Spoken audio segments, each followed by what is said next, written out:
Welcome to the Reconnection Club podcast, the show that helps parents heal troubled relationships with their adult sons and daughters. I'm your host, psychotherapist Tina Gilbertson. Each week I'll offer you compassion, clarity, and personal development tips designed to help you reconnect not only with your child, but with yourself. Now let's get started.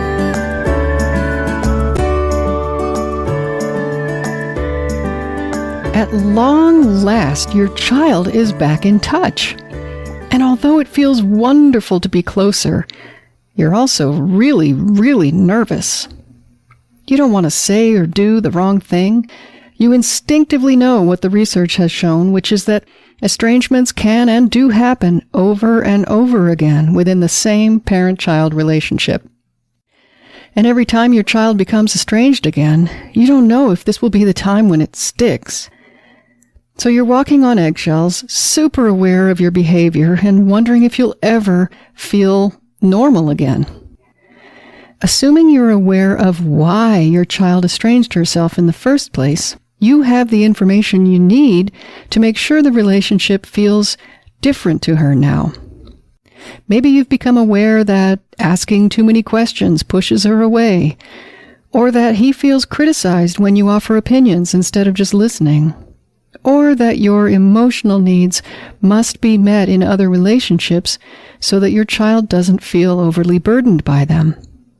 Whatever the problems between you were that pushed your child away, you're aware of them and determined not to go back to the way things were. You may also be dealing with some hurt feelings left over from when your child was rejecting you. And by the way, you may still be getting rejected off and on during this phase. And you have to figure out what to do with those feelings and how not to let them out around your child in case you accidentally push him away again. Which is why you can't relax, even though technically you've reconciled. What you're experiencing is perfectly normal. It's part of what I call the circle of change. It's a journey from where you started to where eventually you'll end up, and some parts of it are quite uncomfortable. To get a better idea of how the circle of change works, picture yourself standing next to a perfectly round swimming pool. In front of you are the stairs leading into the pool, and if you look straight across, on the other side, you can see some trees offering shade on the far side of the pool. Now you're going to take a walk around the pool, so you turn to your left and start walking, keeping to the edge of the pool the whole time. At a certain point on your walk, you'll find yourself under those trees you saw from across the pool when you started out. Once you reach those trees, you're as far as you could possibly be on your circular walk from where you began. Obviously, if you keep walking, you'll end up back at the same place you started, which was at the head of the stairs leading into the pool. You will have come full circle. But your trip will have changed you, at least a little. You'll be standing there with the experience of having seen the pool from every angle. From what I've observed in my life, change is not a linear process, but a circular one. Let me give you an example from my own life, and I promise we'll bring it back to you and where you are right now in your reconciliation phase. When I was in college, I was something of an anti-feminist.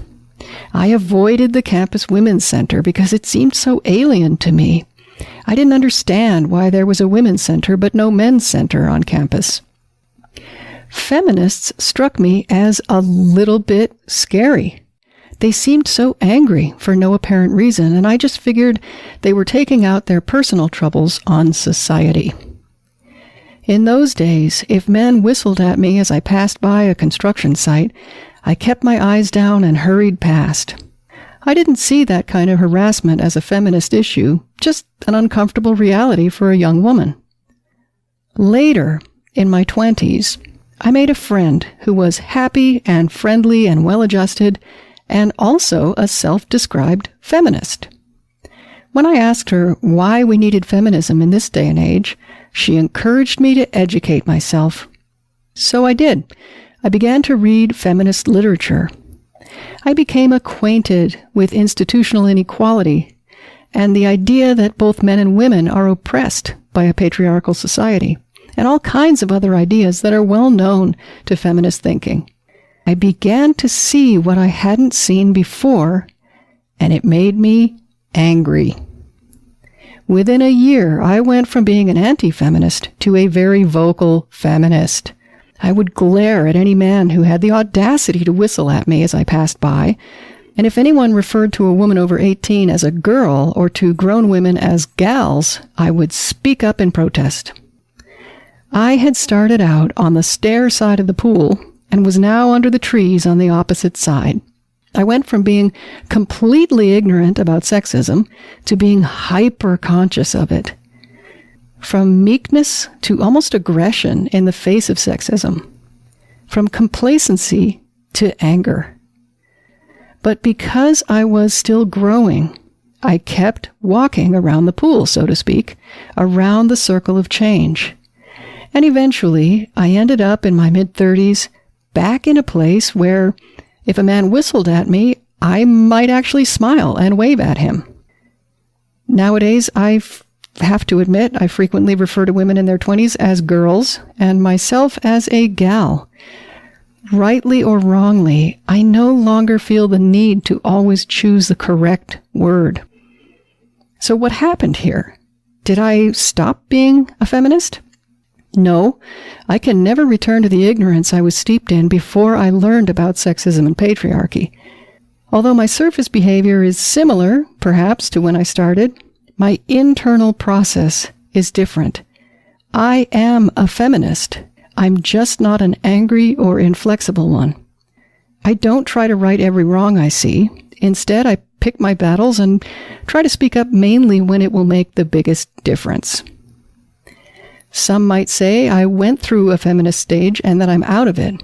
But I believe I incorporated feminism into my being, and that it's now integrated rather than being the dominant fact about me. In many, many different arenas of change, if you pay attention, you'll notice that somewhere in the middle of the process, you find yourself as far as you could be from where you started. But if you keep growing, your behavior might start to look more and more like what it did before you changed. But the transformation has nevertheless happened on the inside. In your reconciliation with your child, if you feel like you're constantly walking on eggshells, examining everything you say and do, you're in that place on the other side of the pool under the trees, as far from where you started as you can be. Before the estrangement, your behavior with your child was completely unconscious. You did what came naturally. You said whatever you wanted to say. You did what you felt like doing, and your behavior with your child, while maybe not always ideal, was at least effortless. You weren't worried or anxious about the impact of your actions on the bond you shared. Now you're about as far from that effortless place as you could be. Every word that comes out of your mouth, you try to put through a filter first. Every action you take is examined to make sure it doesn't offend. You're super conscious in every interaction you have with your child. This is something to celebrate because it's proof that you're on a path of true change. You can't avoid the place you're in now as long as you're trying to change the relationship. And it's the right thing to do if the relationship in its old form was distressing to your child. If you continue walking this path, allowing yourself to be uncomfortably conscious of the choices you make today, you will eventually move back toward your previous state of effortlessness. You'll become familiar with what's novel to you at the moment. Your relationship will never be the same as it was before the estrangement, but it won't be this awkward forever. Keep doing what you're doing, and trust that you'll eventually arrive at a place where you can relax again. Until next time, remember that you are a loving, lovable, and still growing human being. So please take good care of yourself. Bye for now. If you've enjoyed this episode of the Reconnection Club podcast, I invite you to check out reconnectionclub.com. The Reconnection Club is for parents at any stage of estrangement from their adult, child, or children. So whether you've just realized there's trouble between you, you've been living with estrangement for years, or you're newly reconciled but still walking on eggshells, the Reconnection Club is your essential resource for information, support, and continued personal growth. With our courses and workshops, expert interviews, monthly Q&A calls, and a friendly, active community, the Reconnection Club is a wonderful place to be for anyone suffering the pain of estrangement from an adult, child, or children. So check it out at reconnectionclub.com.